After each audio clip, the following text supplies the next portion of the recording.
1 তারিখে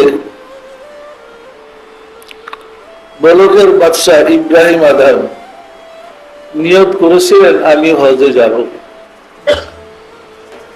এবং ভালো মতো হজ করব, আমার জীবনের সবচেয়ে বড় সুন্দর হজ। 2 রাকাত নফল নামাজ পড়ে উনি 1 কদম যাইতেন, 1 কদম গিয়ে আবার 2 রাকাত নফল নামাজ পড়তেন। এইভাবে বলক থেকে মক্কা শরীফ অনেক দূরে, 1 কদম হাইটা 2 রাকাত নফল নামাজ, এইভাবে নামাজ পড়তে পড়তে ওই হজে গেলেন।